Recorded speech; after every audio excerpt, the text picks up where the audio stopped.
I would say, just to tell a little bit of my story and my places, is I was born in Brooklyn, New York, and I grew up in small towns in southern Indiana, and I've worked for 35 years before I came out here in urban locations in the Midwest. And people have said to me, aren't those places very different from each other? And I said, no. There's a lot of good folks and a few scoundrels in each of them. And that's pretty much true of all the places I've been. I would say I came out of my schooling because I wanted to help and make a difference and make things better. And I thought things could do that. And so I was committed to working in the inner city. And I went to work with this church in Indianapolis where there were a lot of people.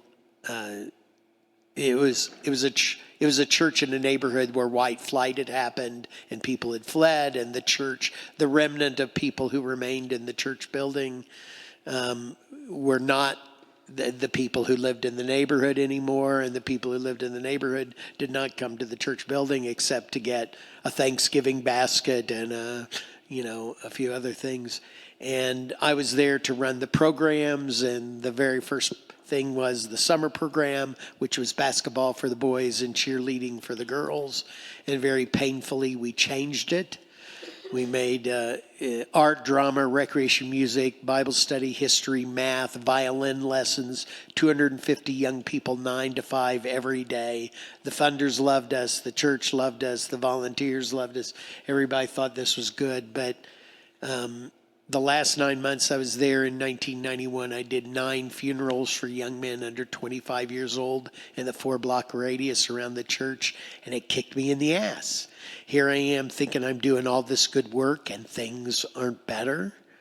My attempts at work at creating heaven on earth, are not very successful.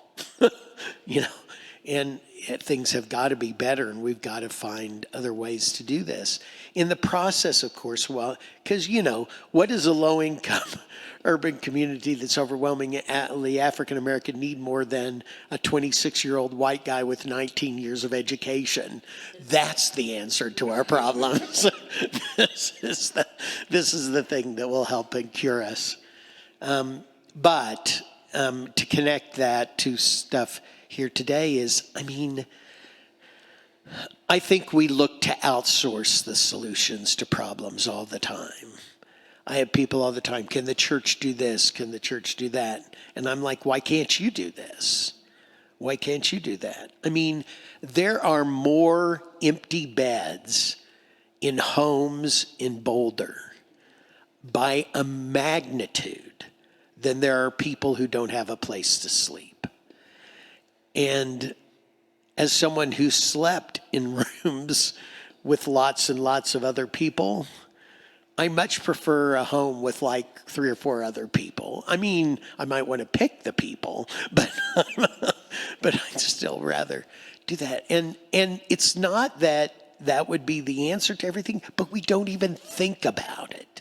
We don't even imagine the possibility of caring for each other except in some institutional way.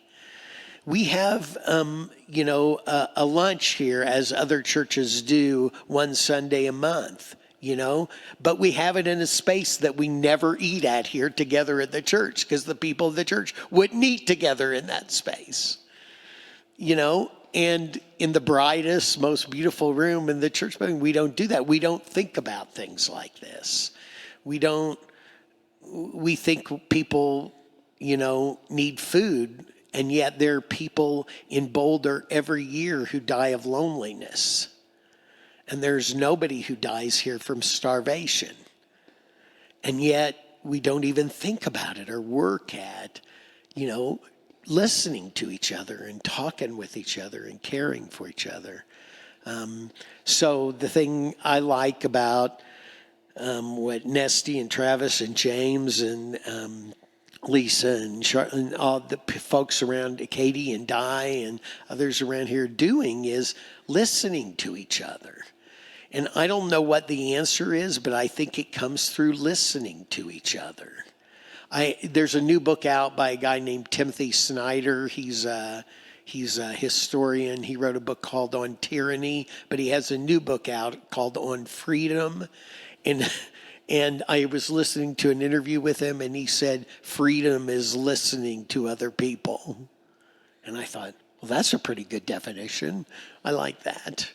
I just think, trying to find human answers to problems rather than institutional ones is where we can all start.